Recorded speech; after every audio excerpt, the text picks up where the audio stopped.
A Deus. Eu fico muito feliz de ver a Nelimar cantando com a voz forte. De novo, glória a Deus. Glória a Jesus Cristo. Aleluia. Deus é muito bom. Deus é muito bom. Vamos, abra sua Bíblia em 1 Timóteo 2:5.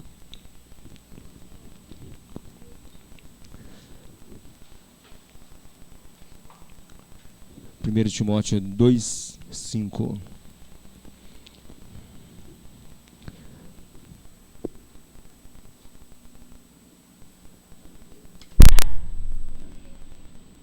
Glória a Deus.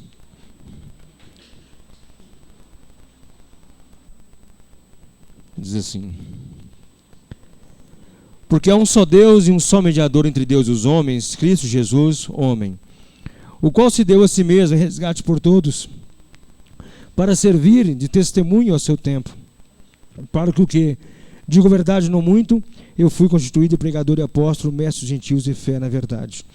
Repetindo 5, porque há um só Deus e um só mediador entre Deus e os homens, Cristo Jesus, homem. Graças a Deus. Senhor Jesus, nós pedimos, ó Pai, que a Tua palavra seja, Deus, espada em nosso coração, ó Pai amado, consolo para a nossa alma. Bom Deus, seja um bálsamo, Deus, para as nossas dores. Nós te pedimos em Teu nome. Aleluia. Glória a Deus. Pode se sentar.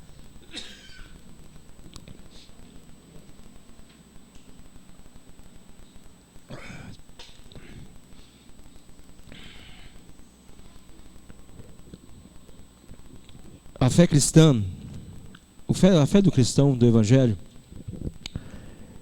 é uma fé que muitas vezes nós achamos que nós achamos que é uma coisa muito distante, que a fé ela se afasta de nós, que a fé ela dobra a esquina e ela vira uma montanha, e nós, como não temos um ponto de contato, não temos uma alusão física de Deus, como nós não temos uma imagem, um ídolo, como os pagãos, como os idólatras necessitam. Você acha que o idólatra é idólatra porque ele quer ser idólatra, porque ele nasce à vontade de adorar um ídolo? Você acha que uma pessoa que tem uma imagem na sua casa e se prostra diante de uma imagem, na verdade, no fundo do coração, ele quer se humilhar perante uma imagem, ele quer, se for olharmos na lógica,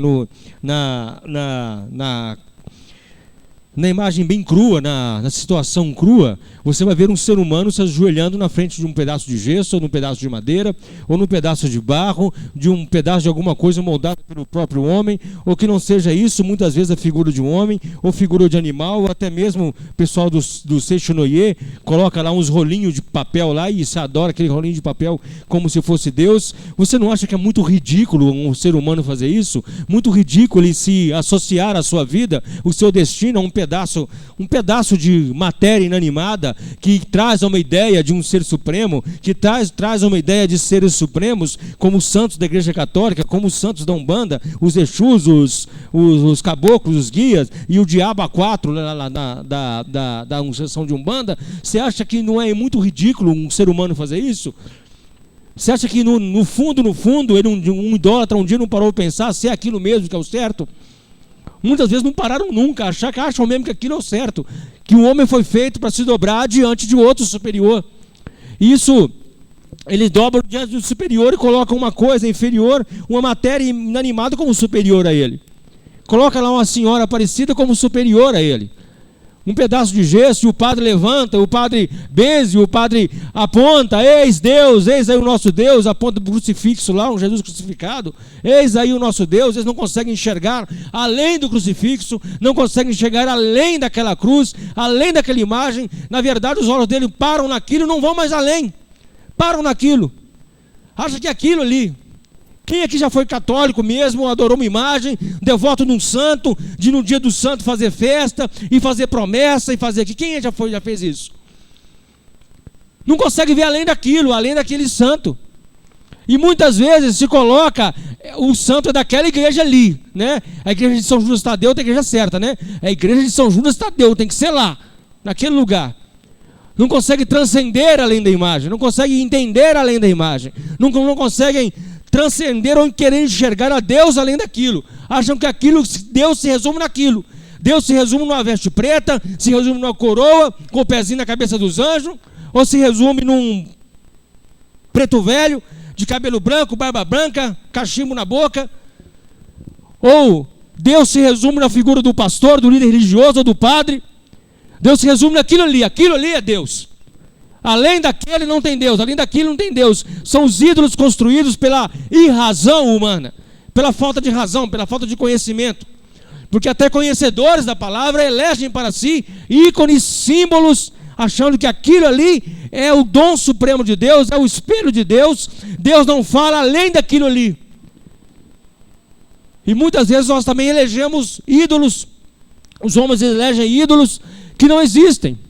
Ídolos também inanimados, como ideias, igual os budistas, eles veneram ideias, veneram conceitos, veneram filosofia, veneram uma coisa sem nexo, veneram uma falta de realidade, uma negação da realidade, e por aí vai. Os ídolos humanos vão se construindo pela falta de raciocínio ou razão, ou até mesmo querem ignorar a Deus. Conversei essa semana com uma menina, uma moça, começou a trabalhar na minha sala, e ela falou: eu não sou ateia, eu apenas não acredito em Deus, porque não quero acreditar em Deus. Eu perguntei para ela assim: você é ateia por conveniência, por convicção ou filosoficamente? Ela: não, eu só não creio em Deus porque não quero acreditar. Então eu falei: por conveniência, porque você não quer prestar contas a alguém, não é isso?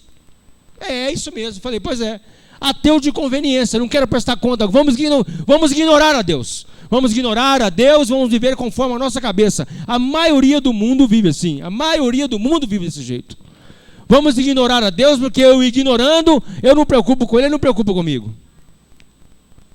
Vamos ignorar agora a Deus. Ignorarmos a Deus é uma beleza. Eu vou contar umas coisinhas que conversei essa semana com essa pessoa, igual ela falando.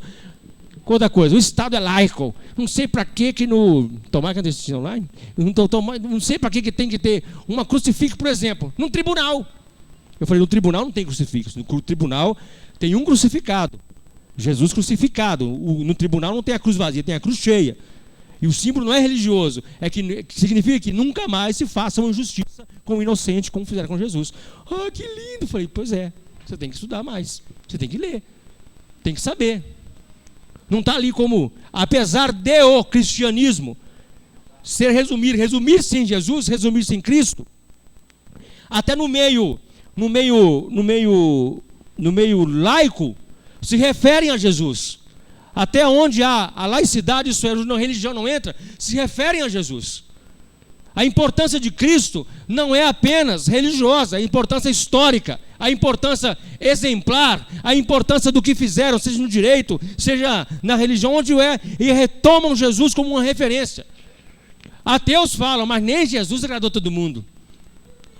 Jesus não é um mero personagem histórico como o Duque de Caxias, não é um mero personagem histórico, um mero mestre como Gandhi, como Buda. Não, ele é o intercessor da humanidade. Ele é o salvador da humanidade.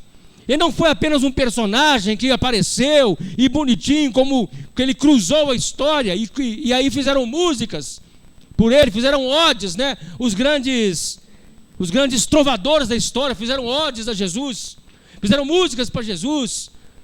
Agora falam de Jesus, então ele é muito mais que isso. Nós sabemos que ele é muito mais que isso. E ele transcende toda a religiosidade, transcende toda a idolatria, transcende toda a falta de conhecimento de Deus, transcende tudo isso, porque onde tem isso ele pode entrar e transformar. Na mera ignorância de Deus ele pode entrar e transformar o homem. Lemos em Timóteo: só um mediador entre Deus e os homens, Jesus Cristo, o homem. Não existe nada além, nós cansamos de saber isso, todo mundo está aqui, está careca de saber disso, né? Principalmente o JR está careca de saber disso, que não tem outro mediador. Pegando o gancho semana passada sobre a intercessão de Cristo, essa mediação de Cristo, essa mediação dele a nosso favor, é uma mediação ativa, nós sabemos disso, é ativo, não é apenas um papel que ele colocou lá como uma procuração. Não apenas um papel que ele coloca no cartório. Não, ele age como mediador. Quem aqui já viu o filme de sequestro? Todo mundo já viu o filme de sequestro, que tem o cara lá que vai fazer a negociação do sequestro. Ele tem que ser hábil, né? E tem que ter lógica. Na sua negociação tem que ter lógica. E Jesus é um mediador tipo isso. Ele tem lógica, ele é mediação, faz a mediação do negócio. Ele vai no seu lugar. Quem aqui já precisou de um advogado para resolver alguma coisa? Quem já foi em alguma audiência, alguém em que você não fala, mas o seu advogado fala? Quem já passou por isso? O advogado fala por quê? Quer defender o seu direito. Defender o seu direito. O advogado então defende o direito. Então o que faz então um advogado de defesa com um cara assassino que matou? Ele está defendendo o direito do cara, mas o cara é condenado. O advogado está lá para quê então? Para amenizar a pena, para justificar o porquê que ele fez, porquê que ele matou, porquê que ele fez isso, porquê que ele fez aquilo. Ele tenta justificar. Quando é provado mesmo que o cara estava lá e foi ele que matou, ele fala, não tem jeito, agora eu vou tentar amenizar. Em vez de você pegar 16 anos, vai pegar 15 anos e 9 meses. 3 meses já é negócio, né? É negócio, 3 meses já é negócio. Então tá. Qual a função de Cristo então? Provar a nossa inocência para Deus? Não. Provar que nós somos culpados. E na nossa culpa, Ele intercedeu por nós. Na nossa culpa, Ele morre em nosso lugar, experimenta a ira de Deus em nosso lugar. Então, na verdade, a função da intercessão de Cristo, primeiro, Ele assume que nós somos pecadores e necessitamos da graça dEle. Ele assume os nossos pecados e fala, realmente eles são pecadores. Realmente eles pecaram, realmente eles te odeiam, Senhor. Realmente eles não buscam a Ti. Porque a Tua palavra não há quem busque a Deus. A intercessão de Cristo não é intercessão chorosa, é uma intercessão firme. É isso, são pecadores. Mas por causa do Teu amor que o Senhor me deu, o Senhor deu eles para mim, eles são agora seus filhos. A intercessão de Cristo é uma intercessão ativa e só há apenas um. Tirando então toda a ideia da ignorância voluntária de Deus, não, vou ignorar Deus que eu não preciso prestar contas. A ignorância de Deus em relação a Deus não livra ninguém de nada. As pessoas olharem para o ídolo, adorarem o ídolo, adorarem uma pessoa, adorar isso, aquilo, e não conseguirem ver além daquilo, não conseguirem enxergar Deus, não conseguirem, tem crentes que não conseguem enxergar Deus além da palavra também. Não consegue, porque não, na verdade não tem fé. Vocês viram essa semana uma pastora canadense que assumiu que ela não crê em Deus? É uma pastora de igreja gigantesca no Canadá. Ela assumiu que não crê em Deus. E os fiéis continuam lá. Então, Então quem é que rege essa igreja? Essa igreja está baseada então em quê?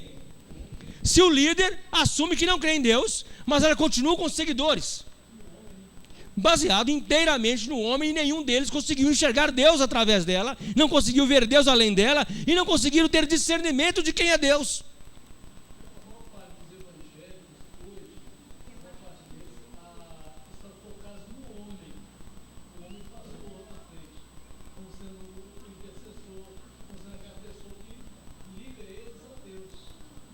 Liga a Deus.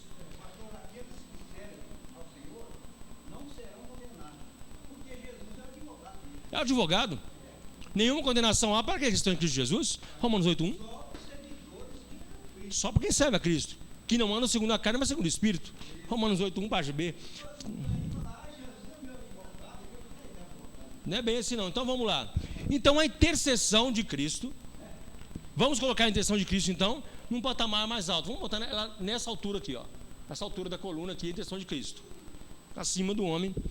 Tudo que o homem constrói fora de Cristo como intercessor continua na altura do homem. A intercessão de Maria, ela é bíblica? Não, mas pede à mãe que o filho atende, baseado no amor de mãe. O amor de mãe é amor terreno ou amor divino? Amor terreno. Então, baseando-se nas construções filosóficas humanas, Maria, supõe-se que Maria, sendo mãe de Deus, então ela falando com Jesus, Jesus atende. Mas aí nós temos o contraponto das bodas de Caná. Ela vai falar com Jesus, o vinho acabou. O que ele falou? Que tenho eu contigo, mulher. Poderia ser um momento assim de, nosso Deus, que cara grosso, né? Se fosse o dia de hoje, Jesus estava na TPM, né? Ela mesmo tinha feito. Mas aí ela fala o quê? Fazer tudo que ele... E ali já joga então tudo para quem? Então é uma mera construção humana a intercessão de Maria. Construções humanas, está ainda no plano humano, não chegou até aqui, está no plano humano. Isso vai, então, isso é nulo. A intercessão de um pai de santo. O pai de santo vai lá, e vamos agora trazer trabalho para o preto velho. Vamos, filho, preto velho, vai do velho você. E aí vai, né? Isso está na construção humana? Ah, mas agora eu te peguei. Ou está na construção satânica? Tem demônio no centro espírita? Aí. Tem demônio no centro espírita? Vocês creem nisso? Lá no centro de Macumba, no centro de Humano, tem demônio? Tem. Um demônio. Tem lá uns demônios. Não tem tanto quanto eles acham, mas tem. Né? Eles acham que tem 200 mil. Os crentes falam, não, 200 mil não. Tem só 50 mil demônios, o resto é ser humano. Pior que capeta. Aí vai. Então essa construção aliada aos demônios, o demônio ele é o quê? Ele é um ser incriado ou ser criado? Criado. Então se entrou demônio no meio também, é na esfera da criação. Então é para baixo também. Então é na mesma linha humana. Não tem sobre isso aqui, não subiu. Não consegue subir. Não consegue ser mais alto que os problemas humanos. Não consegue ser mais alto que a dor humana. Então são também demônios que estão sujeitos agora aqui à condenação de Deus. Os humanos também. Então toda essa aqui está condenado. Um budista, Gautama Buda, né? O cheinho, gordinho, que gosta de arroz e moeda, né? Quem tem aqui um Buda em casa com arroz e moeda, levanta a mão. Ah, glória a Deus, ninguém tem. Ninguém tem. Então, olha, gosta um budinha, aquele bichinho gordinho, que tem que estragar a barriguinha dele, né? Que segundo eles falam aí, põe arroz e moeda, porque o cara gosta muito de arroz. Ele foi realmente existiu um cara chamado Gautama Buda. Siddhartha Gautama Buda. Siddhartha, se não me engano, é título. Acho que é título. Siddhartha, acho que é título, se não me engano. Ah, é Buda que é título. Então, vem lá o Siddhartha Gautama e começa a falar, então, agora frases bonitas. Era tipo um Paulo Coelho da época. Tipo um Augusto Cury da época. Se Augusto Cury vivesse aquela época, Augusto Cury seria um Buda. Augusto Cury fala as frases bonitas, e aí vem cheia de efeito moral, cheio de efeito sentimental, mas nenhum efeito de salvação. Vem ele, o pessoal agora coloca uma filosofia, fala, se ele falou, então deve ser verdade, e começa agora, cria-se uma religião em volta de Gautama Buda. Uma religião em volta de Gautama Buda, que é o quê? Humana. Então, humana. Aí vem agora o Allan Kardec, na França. Começa agora, ele junta uma filosofia assíria com a egípcia, com não sei o quê, e vem com a encarnação. Com a roda dos espíritos, a roda dos espíritos, né? A roda da encarnação que vem da Índia. Traduz isso agora para a Europa. Começa ali agora essa religião espírita, que começa a sua evidência com estalos em uma cadeira. Já viu isso? Você sabia disso, meu irmão? Que a religião espírita começa com experimentos, dando estalos numa cadeira? Ah, isso aí vocês nunca leram isso não, né? São duas irmãs, você sabe disso, né? Duas irmãs. Uma botava o pé em cima da cadeira assim, invocava um espírito e dava uns estalos na cadeira. Cadeira de madeira. Aí falava, os espíritos estão aí. Porque tem a evidência física. A cadeira estala. Uma irmã punha lá, uma das irmãs, né? E aí instalavam cadeira. Descobriu-se depois que essa que punha o pé na cadeira, só ela que podia pôr, ela conseguia instalar esse osso. Quem é que consegue fazer que tem que te instala assim? Você consegue fazer? O que estou fazendo? Deixa eu ver. Fala aí assim, não, aquele negócio que o polegar faz assim, clof, clof, pra frente. Isso aí, olha lá, isso aí, ó. Aí ele instala. Olha lá, e mexe assim, ó. Levanta a mão para você, ó. Não, só instalar, não, só mexer assim, levanta a mão aí para você, ó. Tá vendo o dedo dele mexendo, ó? Faz assim. Descobriram que essa irmã fazia isso com o dedo do pé, e aí o dedo do pé batia na cadeira. E ela falava que era espírita. Aí difundiu-se a fama de Allan Kardec da invocação dos espíritos, por causa do estalo de um pé na cadeira. Olha que palhaçada, meu irmão.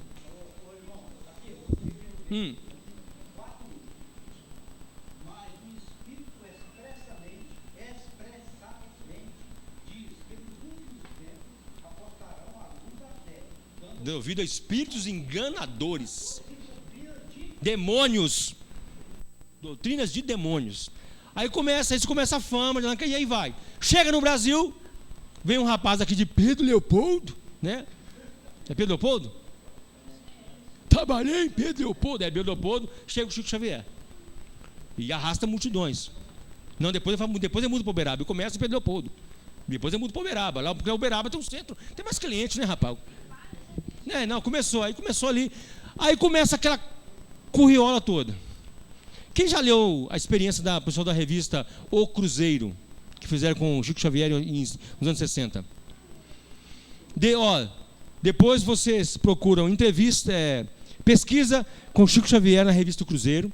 Depois vocês procuram um texto, A Biblioteca de Chico Xavier. Depois fala super interessante, Chico Xavier. Procura na internet, depois vocês lêem. Interessantíssimo demais. Desconstrói o Chico Xavier.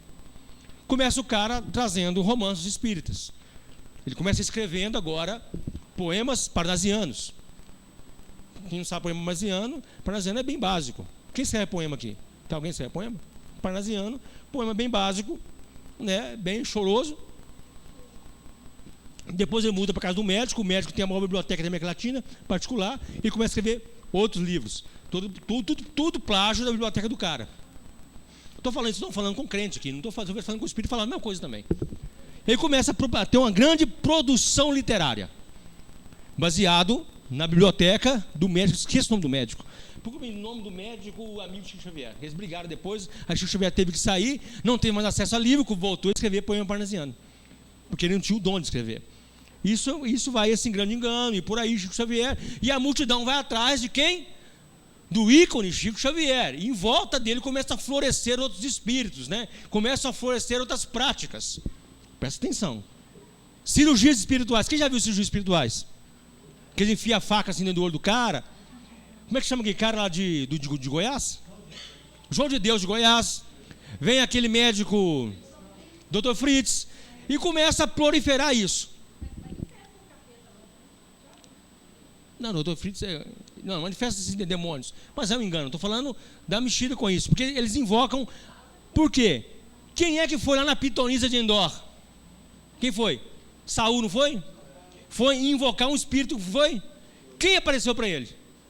Um demônio. Então, nos centros espíritas são demônios. Mas a maioria, quando não aparece espírito, é o próprio homem que faz. O próprio homem que faz. Chico Xavier não precisava de muita coisa para escrever carta. Ele precisava apenas de alguém que fosse lá pegar assustado a pessoa na frente. Hã? Não, foi não, porque a Bíblia fala. A Bíblia que não volta. Não, por que me perdoar? Por que viesse me perturbar? Por que viesse me chamar? Demônio, para enganar Saul. Para enganar Saul. Senão, não vou chamar os espíritos ali, ó. Não era. Uma exceção, tá? Porque vai virar a regra agora de falar que isso aí prolifera, assim, que a gente pode fazer essa invocação. Não, mas não foi Samuel, não, foi um demônio. Pois é, mas eu estou falando assim, o pessoal das religiões aí, pega o pessoal espírita, pega esse pedacinho aí, para agora confirmar A teoria deles. Isso, eles pegam isso para confirmar a teoria dele. Morto não volta aqui mais, porque lá na parábola de Lázaro, o que Jesus disse? O que Deus falou? Quem está aqui não comunica com os de lá. Então acabou. depois que Samuel saiu Saul nunca mais viu ele, nem Samuel viu Saul. Por quê? Porque Saul foi para o inferno. Agora, nesse passagem aí, fala que ele apareceu e falou: hoje estarás comigo na região dos mortos. Não fala isso não. Falou, seis seu filho. Aí ressuscitaram. Não fala isso não. Hoje não, falou não. Então vamos lá. Então começa-se a construir uma religião em torno de fatos, e a maioria, a sua maioria enganosos. Começa a se enganar. Aqueles negócios de materializar coisa no algodão, já viu? No centro espírita, põe o algodão lá, aí a pessoa tem um problema, aí começa a cantar as pontas, que joga na água no algodão, de repente começa a sair a doença do algodão. E por aí vai essas práticas ridículas. E o homem manipulando o homem. Tudo vai cair no homem manipulando homens. A adoração a ídolos vai cair onde? Homens manipulando homens. Sempre vai cair na esfera humana, homem manipulando homem. Para proveito próprio. Proveito próprio. Maldito. Maldito homem que ouve do homem e se apoia no seu braço. Vamos lá. Então, agora nós caímos aqui de novo num só mediador. Deus não poderia abrir uma exceção e deixar aos homens de criar uma religião, uma prática, para que eles se redimissem por si só? Ele poderia ter feito isso. Por que não poderia ter feito isso? Ele já Porque somos seres caídos, impossíveis de nos reconciliarmos com Ele por nós mesmos. Impossível, porque tudo que nós fazemos ou produzimos vão ser produções de seres caídos. Ainda que nós fundássemos, se os homens lá, os ímpios fundassem uma comunidade de só fazer o bem, como nós vemos isso lá na Tia Neiva, só fazer o bem, os centros espíritas, os lares fabianos de Cristo, que tem aqui no bairro, grupos de homens só para fazer o bem, achando que assim alcançariam a obra da salvação. Saberíamos que são obras de seres caídos. Então tudo que se faz por meio de homens caídos é lixo. Vem agora Timóteo, só há um mediador entre Deus e os homens, a saber, Cristo Jesus, homem. Opa, mas sabemos que não é caído, sabemos que ele é nascido da semente de Deus, da semente de Deus. Jesus Cristo em sua grandeza, Deus em sua total grandeza, se resume em uma célula e fecunda o óvulo de Maria. Se resume a uma célula só. Todos nós sabemos aqui que só precisa de um espermatozoide para fecundar um óvulo. Aí você pensa, não, Deus fecundou de outra forma. Que outra forma que ele fecundaria? Apenas assim. Então ele se transforma em uma célula, ainda que seja um óvulo fecundado. Mas o grande Deus se resume em uma célula. Uma. E dali começa o processo normal do crescimento. Até ele virar um feto, neném, criança, nasce. Então a grandiosidade de Deus, se reduzindo a isso, se humilhando a isso, humilhando de tal forma, Deus que compõe todo o universo, que Ele abarca todo o universo em si mesmo, que Ele abraça o universo e contempla as estrelas. Ontem eu vi um programa lindo sobre as milhões de galáxias, milhares de galáxias num quadro, numa foto do Hubble, telescópio Hubble. Procura-me assim, foto Hubble fundo profundo. Olha que lindo. Numa foto, milhões de galáxias. Sabemos que nós temos um planeta em um sistema solar que faz parte de uma grande galáxia com muitas estrelas. A Via Láctea, que é o caminho de leite, né? Que é branquinho. Caminho de leite, Via Láctea. Branquinho. E aí, se achava que aquilo ali era só aquilo ali, o universo era só aquilo. De repente descobre mais duas, mais Andrômeda e uma outra. Depois descobre mais, de repente, não é só mais duas. Cada um dessa aqui é uma galáxia com muitas estrelas, milhares de estrelas. Milhões, cada uma dessa aqui, ó, é um conjunto com milhões de estrelas aqui dentro, ó. Aqui dentro tem milhões de estrelas. Agora conta quantas galáxias tem aqui, e cada pontinho desse também é uma galáxia. Agora dentro dessa galáxia, vamos para mim, dá um zoom nesse aqui, Sara, só para a gente ver aqui, ó. Dentro disso aqui tem um planetinha. Se que fosse nós, põe a Via Láctea para mim. Põe a Via Láctea para mim. Não, você é Via Láctea, não? Não, está vindo daqui para lá. Como é que é? Via Láctea, imagem.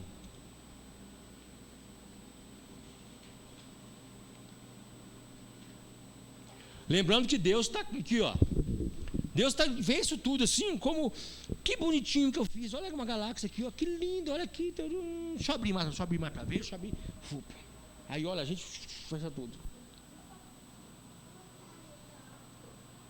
Aqui, essa aqui é a Via Láctea. O sistema solar está nesse pontinho aqui, ó. Dentro do sistema solar está o planeta Terra aqui, ó, pequenininho. Olha o tamanho da Via Láctea. É uma pontinha aqui. Imagina agora eu pegando um alfinete fincando aqui, ó. Aqui, o planeta Terra está aqui. Agora vem Deus, que está por fora disso aqui tudo. Vamos dizer que Deus esteja aqui, a Via Láctea lá. Deus está aqui olhando o universo. Só que está olhando isso tudo. Aí Jesus vem para encarnar. Ele se diminui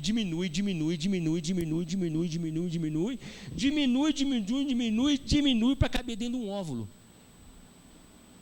Para caber dentro de um óvulo feminino. Não sei se vocês já viram um óvulo feminino. É menino, é visível ao olho nu. É visível ao olho nu. Dá para ver, é visível ao olho nu? Isso que é visível ao olho nu. Um óvulo é visível ao olho nu, mas é pequeniníssimo. Imagina, por exemplo, quem é que, quando se você fura assim o dedo, um buraquinho, uma pontinha de agulha. É um óvulo, aquilo é um óvulo. Deus se transforma daquele tamanho, menor que aquilo, fecunda um óvulo e se torna agora um homem. Ovinho de peixe. Se transforma agora em homem. Um homem completo. Todo mundo olhava, via um homem. Jesus trabalhava com o pai dele, trabalhava com madeira, fazia tudo, era um homem. Ninguém nunca imaginou, os vizinhos dele, que aquele era o Messias. Ele convivia normalmente com todo mundo. Aos 30 anos começa a pregar. Aos 30 anos ele fala: hoje se cumpriu essa palavra aos ouvidos. Ele lê o livro de Isaías e fala: hoje se cumpriu. Aí o pessoal quer matar ele. Ele passa no meio deles e vai embora. E começa o seu ministério público. Seu ministério de apresentar agora o Evangelho. Esse homem, sendo odiado pelo mundo, governo humano, é condenado à morte agora. E ele é morto numa cruz. Foi posto para morrer. Penduraram o cara para morrer. A cruz não era apenas uma morte que chegou assim, como um tiro na cabeça, pá, acabou. Não. Era um espetáculo de ver uma morte ao vivo. Não era como, por exemplo, queimar a pessoa na fogueira, que é mais rápido, ou jogar para o leão. Não, era uma morte que demorava horas. Vamos lá ver se fulano já morreu. Subia lá, não morreu, não, está vivo ainda. Era um espetáculo de ver uma pessoa morrer. Era um espetáculo de ver uma pessoa morrer. Vamos lá ver. Ficava o dia inteiro lá. Só Jesus até morreu rápido. Com 6 horas estava morto já. 6 horas, né? A hora nona. Ele foi crucificado à terceira hora. Na terceira hora, né? Na terceira hora, 9 horas da manhã, 3 horas estava morto. Morreu rápido. Então agora esse Jesus, esse corpo dele é pegado, é enterrado, coloca lá, sepulta, tal, lacra e tudo, mas ele ressuscita. Porque sabemos que o que estava nele não era apenas do homem, era de Deus. E ele não veio fundar agora uma religião, ele veio agora aplacar a ira de Deus, que já tinha experimentado a ira de Deus na cruz, tinha experimentado a ira de Deus. Agora ele vem com toda a sua humanidade e intercede por nós a Deus. Intercede por nós, ele com a sua humanidade. Por que é importante que ele seja humano para interceder por nós? Porque a transgressão foi humana. Então há uma inversão das coisas. Deus agora passa pelo caminho que o homem fez, o caminho de caído, que o homem fez, experimenta a região dos caídos, que é a terra, a localização dos seres caídos. Quando ele estava a caminho de Jerusalém, um povo junto com ele, ele chamou os 12 apóstolos e botou do lado da estrada e falou assim: eu vou chegar lá em Jerusalém, eu vou ser morto. Aí Pedro: de modo nenhum, Senhor. Mas no terceiro dia, eu vou ressuscitar.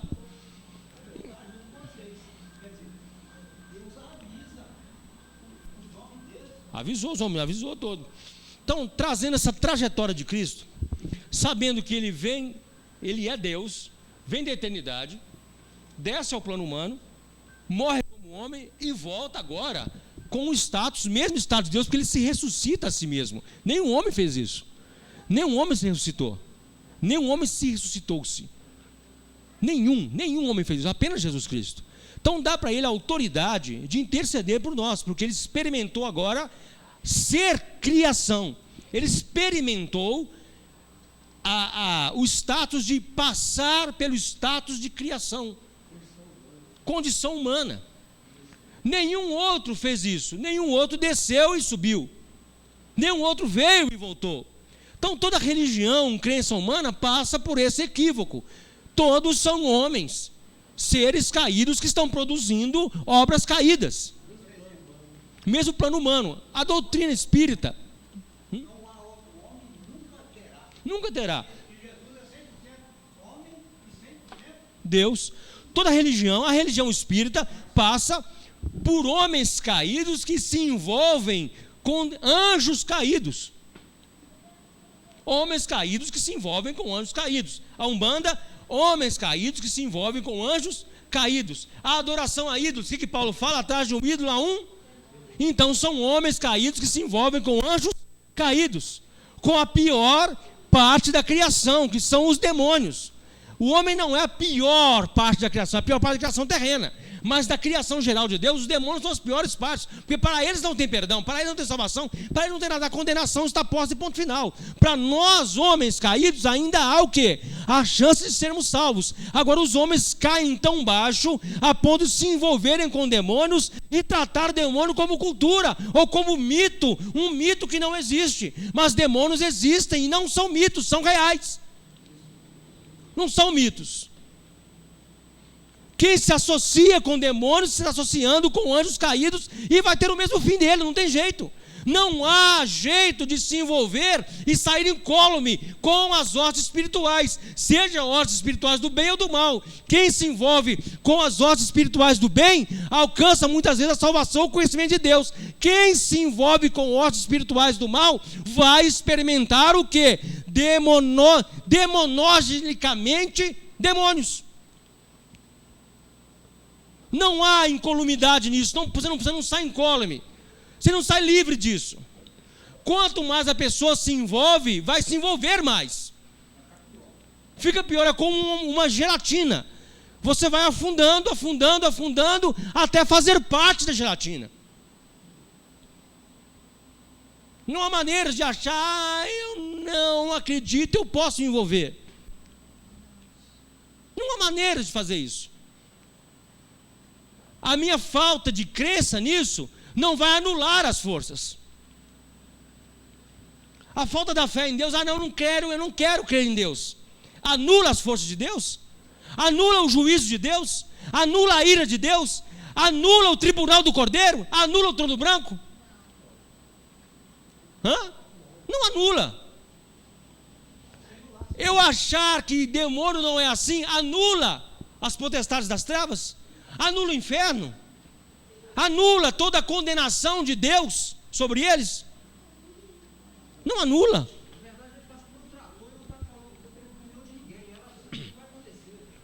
Isso, a vontade de Deus é uma carreta de 60 toneladas sem freio, num morro de 45 graus, ninguém para.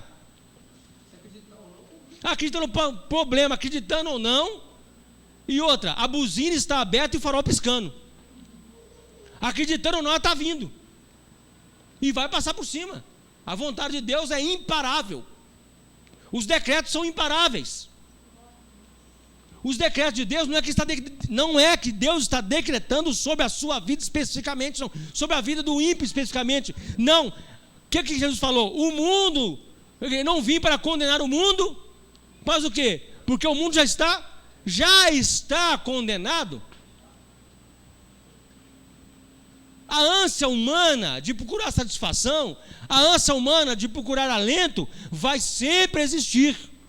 Vai sempre se inventar uma maneira de se divertir melhor. Vai sempre se inventar uma maneira de diversão. Sempre vai se inventar uma maneira de aplacar o pensamento. A autossatisfação sempre vai emergir do homem. Querer se autossatisfazer sempre vai ser assim. Porque o que importa para o homem é ele mesmo. Os outros que se danem. Porque o inferno são os outros. O inferno são os outros. Eu sou o céu. Eu estava feito. Serei eu o juiz de mim mesmo? Eu sou o juiz de mim mesmo. Sou eu o advogado de defesa de mim. E o promotor, eu sou o promotor e o advogado de defesa.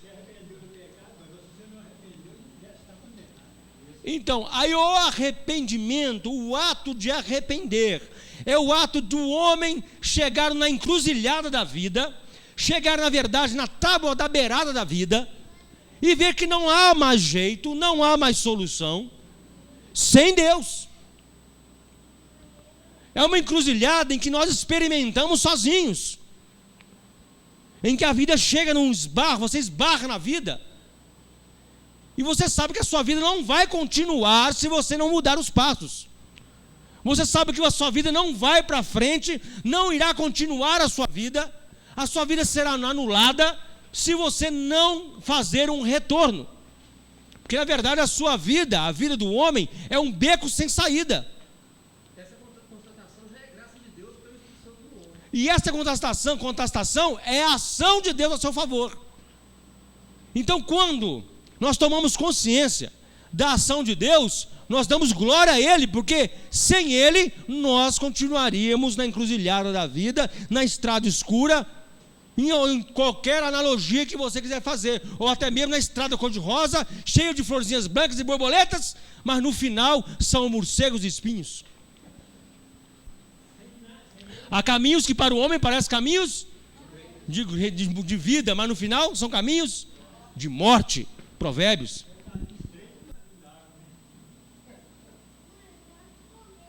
E onde entra Cristo nisso? Onde entra Cristo nisso tudo?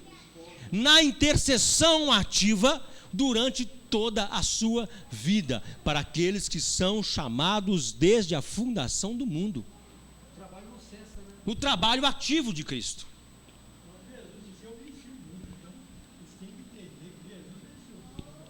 O trabalho ativo de Cristo a favor das nossas vidas. A favor de nós. Uma coisa, quando se fala da intercessão ativa de Cristo, nós achamos apenas na salvação. Não é isso? Direcionamos para a salvação. Direcionamos agora para somente estar intercedendo pela nossa salvação. Mas a intercessão ativa de Cristo é pela providência de Deus em nós. Para a providência das coisas para nós. Providência das soluções diárias da nossa vida para nós. Providência da solução dos problemas em nossa vida. A intercessão ativa de Cristo não é apenas salvar, mas para nos livrar do mal. Não peço que os tire do mundo, mas que os livre do mal. Nós todos esbarramos na beirada do mal, esbarramos no paletó do mal, esbarramos, somos companheiros, às vezes na nossa vida, fomos companheiros de demônios, fomos amigos de demônios, e a intercessão de Cristo é que não nos deixou nos envolver mais profundamente. A intercessão de Cristo é que nos livrou das falsas da morte, que nos livrou da boca da morte.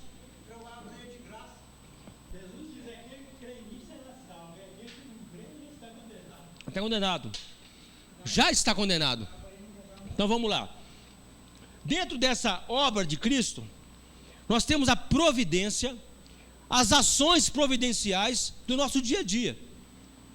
Todos nós presenciamos milagres, todos nós presenciamos milagres em nossa vida, providências sobrenaturais em nossa vida. Providências essas que às vezes não são mensuradas por palavras, mas nós vimos a providência e não conseguimos nem explicar o que está acontecendo. As providências em nossa vida é porque nós pertencemos a Cristo. Nós pertencemos a Deus e somos guardados aqui nesse mundo. Somos protegidos aqui nesse mundo. Somos amparados por Ele aqui no mundo. As outras formas de fé, de crença, de confiança, que não tem Cristo como centro, experimentam momentaneamente esse mesmo tipo de providência, mas é apenas a ação humana, da humanidade, a ação da solidariedade humana, e são coisas explicáveis. As coisas sobrenaturais que acontecem com os filhos de Deus, vêm exclusivamente, apesar de usar pessoas, apesar de usar pessoas de carne e osso, são ações totalmente provenientes de Deus, para que todo homem se cale e se torne mentiroso, e apenas Deus verdadeiro. Ainda que nós falemos assim, eu o ajudei fulano, foi a ação de Deus em você, porque nós somos maus em nossa essência. Tudo que Deus faz de bem para os seus é a ação dele. Tudo da vontade dele. Tudo vem e provê dele. A intercessão então de Jesus não é apenas uma intercessão cuidadosa de falar da salvação, mas intercessão pela nossa vida e pelos. Aí fala assim, mas eu não acho que o homem, ele fazendo qualquer coisa que você faz é ação de Deus em sua vida. Qualquer bem que você faça, ação de Deus. Por quê? Deus é a origem de todo bem. Ele é galardoador daquele que o busca. A ação é dele. Agora, se a pessoa está longe, não quer conhecer a Deus, não quero saber disso. Para mim isso são mitos. Mitos. Onde eu posso provar que isso tudo que você fala é verdade? Pergunta para mim se eu posso provar que isso é verdade. Pergunta. Não. Aí que está. Por que eu não posso provar que é verdade?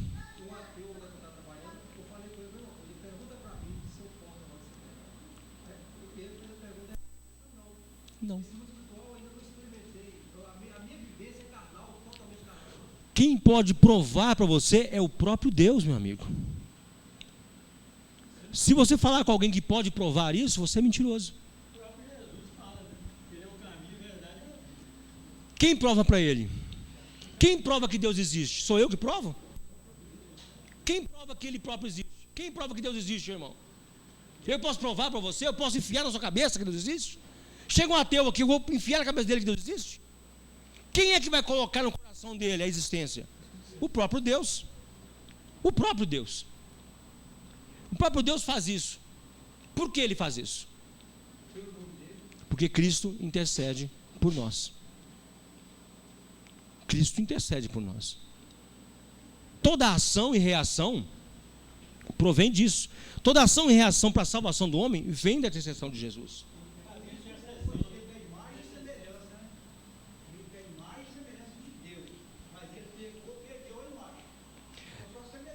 Agora eu pergunto, e nós? Onde entra a nossa intercessão? A Bíblia manda interceder um pelos outros, orar pelos outros. Como é isso então? Tudo em Cristo. Tudo em Cristo. Até nossa vontade, desejo, o como orar, vem de onde? De Cristo. Como saberei orar, mexer com Deus, mexer com Deus que está acima de mim e que fala que eu não sei orar como convém? Eu estou repetindo uma pregação lá de trás. O Espírito Santo nos ajuda a orar, ainda que nós oremos errado. Tenho medo. Tenho medo. As pessoas às vezes têm medo de orar errado, de estar orando errado. Ainda que eu ore errado, por trás de mim, nas entrelinhas da minha palavra, no que eu quero falar e não sei falar, o Espírito Santo está intercedendo por mim. Ainda que eu não saiba orar ainda, não sei. Ele vê.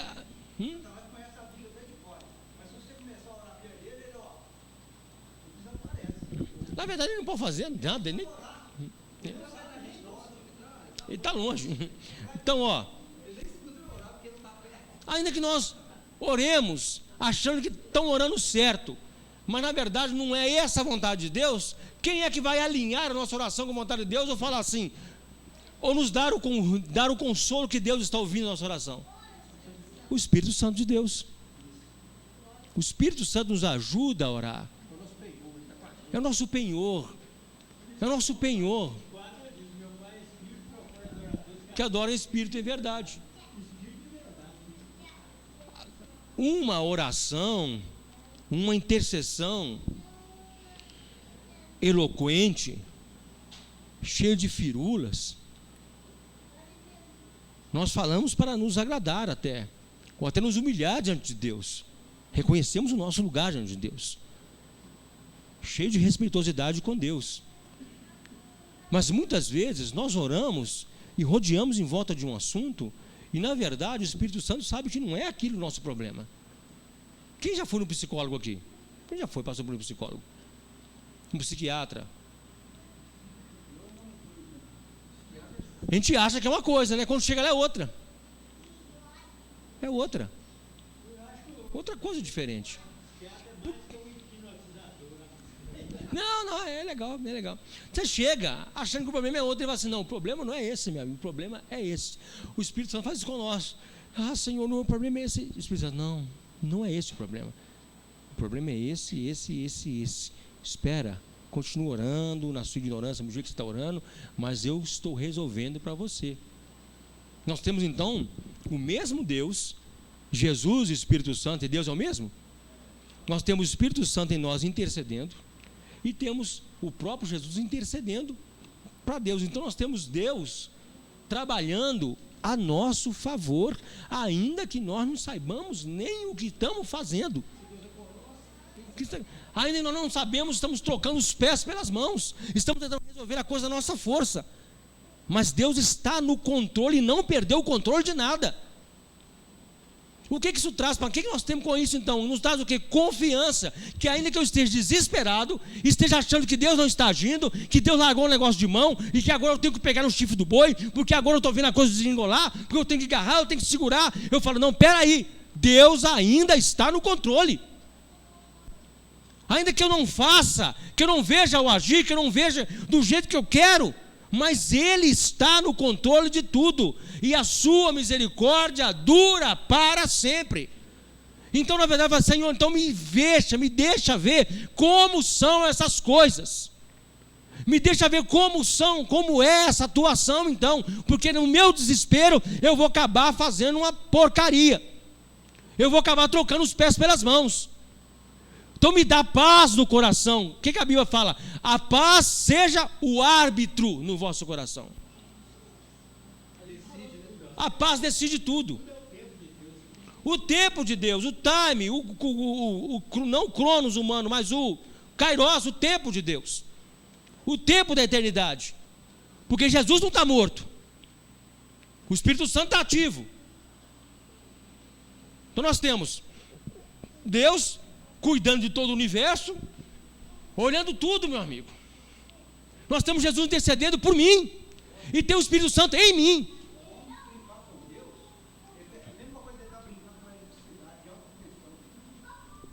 Cadê minha caneta? Então essa tríade, essa trindade, não está dormindo, nem cochilando, nem largou. Com a trocadilha, o Deus dará. Não largou o Deus dará, mas está monitorando, a palavra é essa, monitorando tudo, esperando a hora certa dele intervir,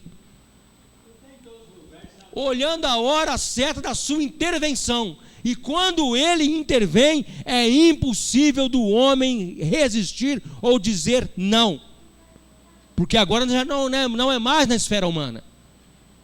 Não está mais agora na esfera humana. Nós temos agora Deus entrando na esfera humana e fazendo o seu agir. Da mesma forma em que Ele vem na história, se encarna, nasce, vive, morre, ressuscita, Ele tem o poder de entrar na nossa história, nascer e nos levar em vida, nos ressuscitar de novo, fazer-nos nascer de novo. A mesma obra que Ele faz, quando Ele morre e ressuscita, Ele faz em nós. Pega um espírito morto e faz o quê? Um novo nascimento. A mesma história da obra dele em nós, o milagre de ressuscitar um morto, você. O mesmo milagre de ressuscitar um morto, porque o morto não nos ouve, o morto não escuta. O morto você pode fazer o que for, você pode mostrar, o morto vai continuar como um zumbi, até que haja a ação da vida nele. O corpo é outro, mas o espírito é o mesmo. O mesmo espírito seu voltará para o seu corpo, e o meu voltará no granada. Vai ter uma troca, não? Falar numa coisa. Não, nós estamos falando isso aí, está lá em Eclesiastes. O Espírito volta a Deus e a nossa alma vai para o céu. Eclesiastes, o Espírito volta a Deus, que o Deus, o pó vai para a terra, que é o corpo, o Espírito volta a Deus e a alma vai para o céu. Nós teremos um corpo ressuscitado, um corpo ressurreto, igual de Cristo. As primícias da ressurreição. Então vamos lá então, Hebreus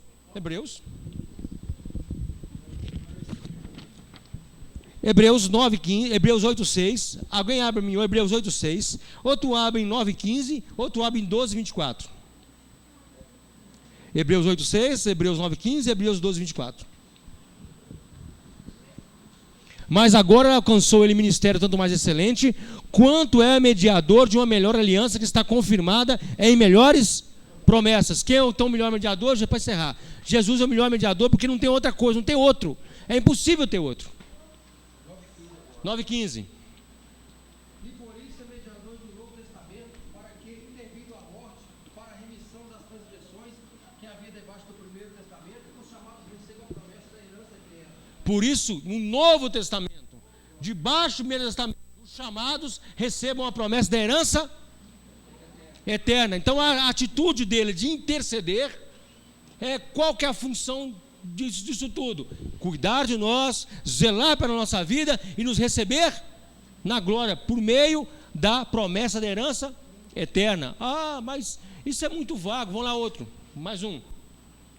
Estou falando um ímpio, mas isso é muito vago, eu não estava falando nada. Vamos embora, qual que é o outro? 12:24. E a Jesus, o mediador de uma nova aliança, e ao sangue de aspersão, que fala melhor do que o de... Opa, por que é melhor que o de Abel? Por que o sangue de Jesus é melhor que o sangue de Abel? Abel era caído? Ah, mas Abel era um ser, ele foi morto inocentemente, não é? Não, era para ter um mesmo valor, não é? Mas só que Abel já tinha pecado, morreu inocentemente. Mas Abel tinha pecado.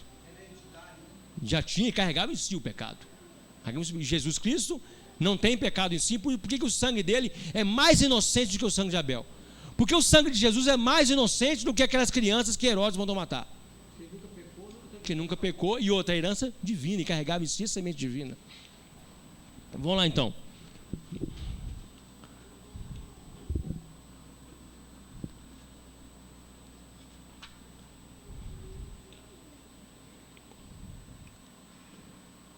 Jesus, então, sendo Deus encarnado, ele intercede por nós nas coisas concernentes a Deus, que pertencem ao reino, e intercede por nós nas coisas concernentes ao homem, porque ele experimentou todo o sentimento humano que nós experimentamos também. Ele tem todo o sentimento humano, toda a mecânica de sentimento humano ele carrega em si. Então ele entende a dificuldade que nós temos de crer, ele entende a dificuldade que nós temos em desesperar na dor, entende a dificuldade que nós temos em vacilar entre dois pensamentos, ele entende a dificuldade que nós temos em desacreditar em Deus quando não vimos o seu agir imediato, ele tem a facilidade de perceber que nós, na verdade, nós cremos em Deus, mas se aparecer uma coisa que dói mais do que Deus possa sanar, ou algo que seja mais bonito do que as coisas de Deus, temporariamente nós estaremos ofuscados pela glória do mundo. Ele sabe disso. A nossa capacidade de sermos seduzidos. Então ele intercede, não é ignorando as nossas fraquezas, mas conhecendo as nossas fraquezas. Conhecendo toda a fraqueza humana. Ele não intercede por nós, exaltando as nossas qualidades, como Deus fez acerca de Jó.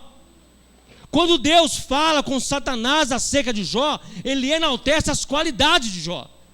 Vistes o meu servo Jó, servo fiel, e em tudo ele é temente. E se afasta do mal. Quando Jesus intercede por nós, ele fala: vestes o meu servo. Ele continua cheio de dúvida, ele continua pecando, ele continua sendo aquele que ele sempre foi, mas eu fiz a obra no coração dele e ele está em vias de melhorar, porque o Espírito Santo ele ainda não dá fruto, mas o Espírito Santo está chegando adubo no pé dele para que ele dê fruto. Não o mate agora, espera um pouquinho mais que ele vai melhorar. Lembra da parábola lá que ele chega e quer cortar a árvore, o dono da fazenda quer cortar a árvore, aí fala o campeiro: não, espera, eu vou chegar mais terra nele e ele vai dar fruto. Ou você acha que Jesus Cristo está enaltecendo você para Deus? Vê como ele é fiel, vê o que ele já fez na sua obra, vê como ele é, não, porque sabe que nada disso provém de nós, mas sim provém dele próprio. A fé provém dele próprio. Ele que é autor e consumador da nossa fé. Então ele não tem em quem nos gloriar, Não tem nada em que Ele possa gloriar a nossa vida. Jesus não gloria-se em nós.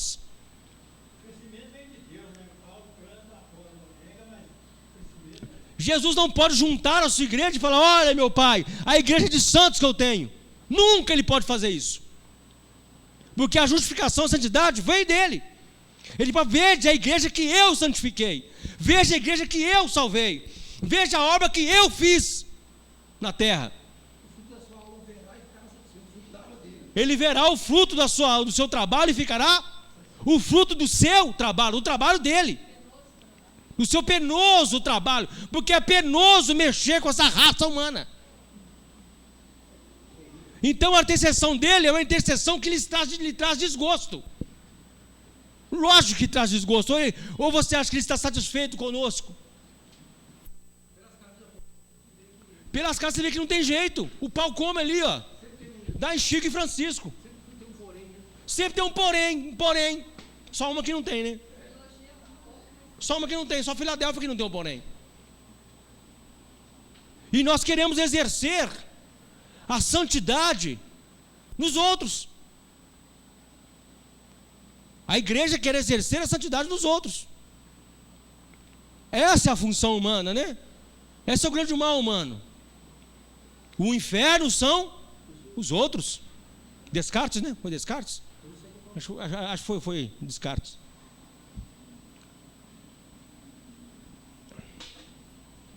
Firmes na promessa do Senhor, que apesar de mim, Ele me salvou. Jesus tem alguma coisa para te enaltecer diante de Deus hoje?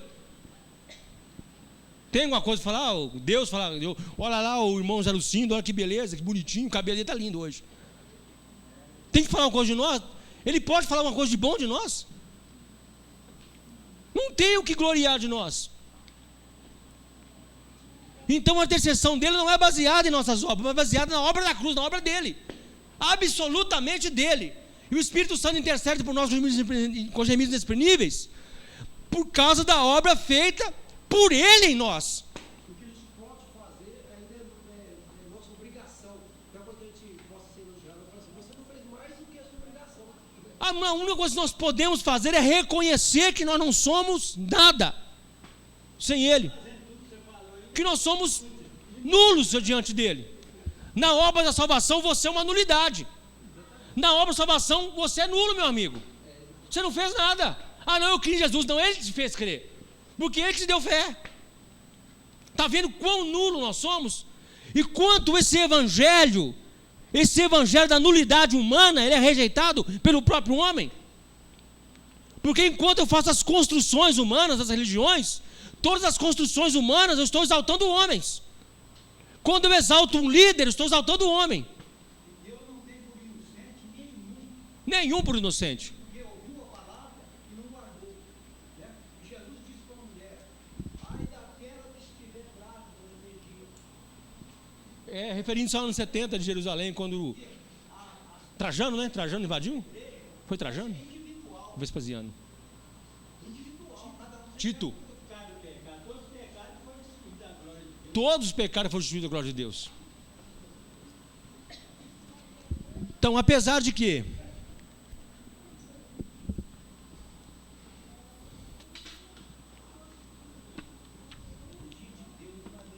se eu então conheço Jesus, conheço o Senhor, e eu coloco isso como coisa de somenos, como coisa desvalorizante, aparto dessa fé, eu estou trazendo sobre mim juízo. E quando eu faço isso, quando eu coloco a fé de lado, colocar de lado não é você deixar de crer em Deus, não é só isso. Colocar a fé de lado é quando você quer se deleitar na sua vontade, fazer as coisas que você acha que é certo. Você acha que é certo, você pensa que é certo, você acha que é certo, e não tem problema nenhum. O juízo de Deus é sobre você. Quando o homem começa a destituir-se, como diz lá fora, nas amarras da religião, que tudo para eles é amarra. Tudo é amarra, né? Todo bom costume é amarra. Mau costume não, mau costume é beleza. Mas todo bom costume, tudo que é certo, tudo que é correto, é amarra. Quando você começa a querer se desamarrar disso tudo, você está entrando em caminho de morte. E no caminho escuro você vai achar os seres das trevas, que se apresentam como excelentes senhores e senhoras, sentimentos excelentes. Na verdade, a Bíblia manda a gente ser escravo de Cristo, ser ligado a Ele, quer dizer, ao chamado dele. Ao chamado dele. Se eu fosse olhar minha cabeça hoje, fosse olhar minha vontade, meu projeto, eu seria um mochileiro, estaria com a barba grande, todo tatuado, viajando o mundo com a mochila nas costas. Sério. Se eu fosse na minha vontade, eu estaria viajando o mundo com a mochila nas costas, todo tatuado, já teria conhecido X países, fumando um baseado. Se fosse lá a minha vontade, porque você vai encontrar isso. Se fosse lá a vontade do meu pai, eu seria um jogador aposentado. Talvez você viveria comentando os jogos da seleção. Queria que eu fosse jogador, o Birisco. Oh, meu Deus do céu, Birisco. Se eu fosse olhar da minha mãe, piloto de avião, seria um piloto da Força Aérea. É isso. A negação da nossa farofa. Ele jogou a areia na farofa. Botou o ventilador na nossa farofa. Porque eu queria o quê? Para que eu vou ficar preso? Meu pensamento é o seguinte: para que eu vou ficar preso numa região geográfica, sendo um mundo tão grande? Para que eu vou me limitar numa cidade chamada São Pedro dos Ferros? São Pedro dos Ferros. Ventania não. Tá. Ficar preso numa cidadezinha pequena, cercada de morro de todos os lados, né? Ficar numa ilha, né? Uma ilha de civilização no meio dos pastos. Por que eu vou ficar preso nesse buraquinho se tem um mundo inteiro para me enganar?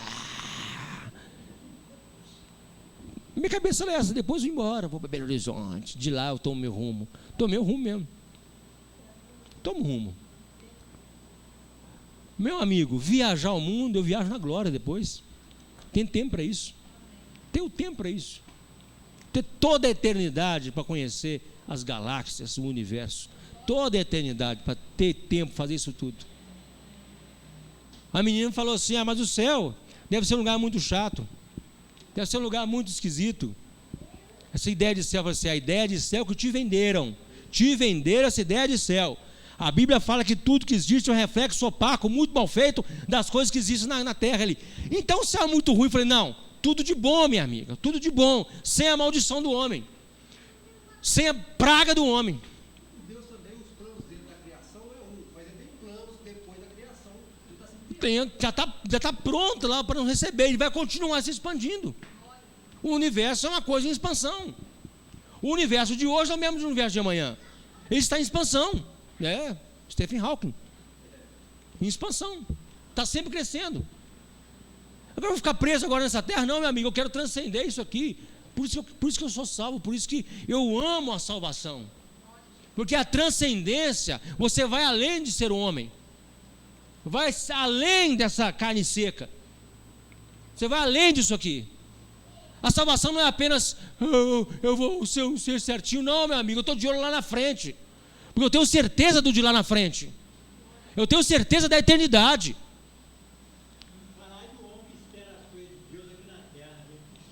Não, Paulo fala isso: ai de nós se esperássemos apenas aquilo dessa vida. Por isso temos esperança além. Devido à fonte que é o próprio Jesus, né? Porque lá na eternidade a gente vai ter os mistérios todos revelados, nele, né? Então tem isso tudo, a obra de Cristo, a obra disso tudo, esse trabalho todo que eles têm. Você acha que é só para você ficar aqui?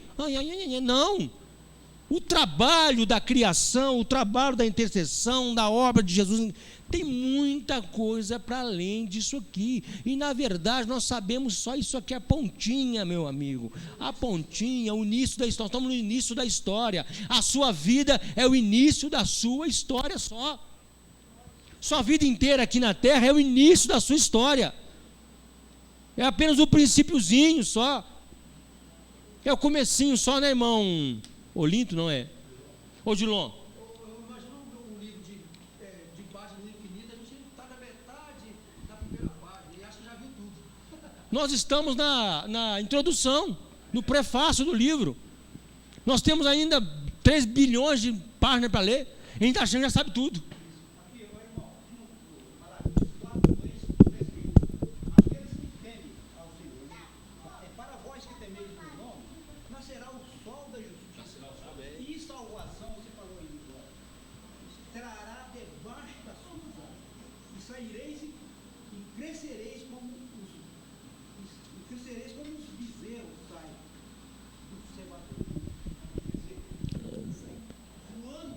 Fora disso aqui, não sai fora disso aqui. Agora, essa intercessão de Cristo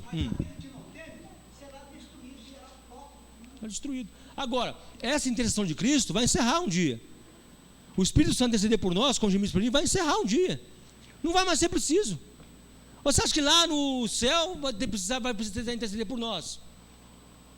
O trabalho de intercessão acaba com a remissão da igreja toda, com a remissão dos salvos.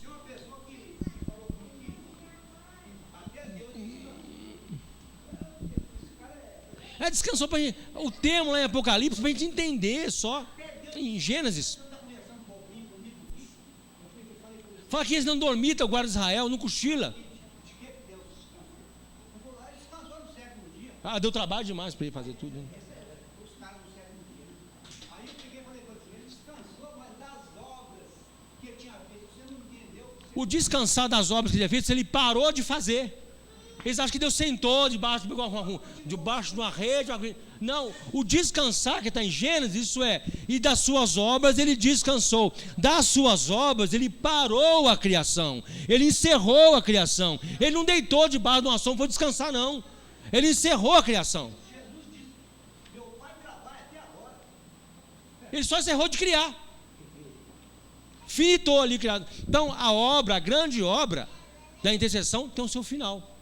Tem o seu fim, que é o quê? A nossa remissão.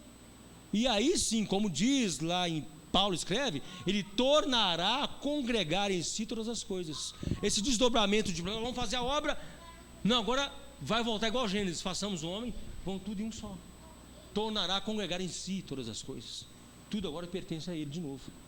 Haverá paz no universo, haverá paz na terra, haverá paz em toda a criação, porque tudo já está remido, acabou. Agora nós vamos desfrutar. Não vai ter essa peleja mais com o demônio, essa peleja com carne, essa peleja com nós mesmos, essa peleja com... Mas acabou a peleja. A peleja acaba. O povo que dá trabalho só. Então é isso. Encerrei por aqui. Me perdoe, irmãos, por eu ser repetitivo, porque eu estou passando, minha mãe está internada, internou quarta-feira de novo, internou quarta-feira, aí estou nessa correria, vou lá, vou cá, mas está tranquilo, né? Ela pegou infecção hospitalar e está lá tomando antibiótico e vai sair rapidinho. Internou lá para fazer um procedimento de angioplastia e pegou uma infecção hospitalar lá também. É coli?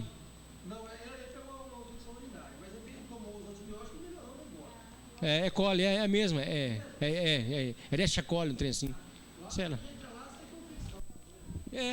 Entrou também pela via urinária, né? Então, deixa eu chorar para encerrar, depois eu conto. Senhor Jesus, o Senhor é muito bom. O teu sangue fala mais alto que o sangue de Abel, Senhor. O Senhor, ó Deus, zelador, ó Pai das nossas vidas, zelador das suas coisas. Muito obrigado, Senhor Jesus Cristo. Obrigado pela tua graça, pelo teu favor. Nos abençoe, Pai amado, que entendamos a tua palavra e tenhamos proveito da tua intercessão. Nos ajuda, Senhor Jesus Cristo, a compreendermos que somos teus filhos, que pertencemos a ti e que apesar das agruras, das lutas, dos problemas, apesar, ó Pai amado, das dores que nós carregamos, ó Pai amado, nós, ó Pai, sabemos que o Senhor está no controle de tudo. Quando falamos, ó Pai, que o Senhor está no controle, nós tenhamos essa consciência que o Senhor não está morto, o Senhor está ativo em nosso favor. Senhor Jesus, nós te agradecemos em teu nome. Amém. Graças a Deus. Aleluia.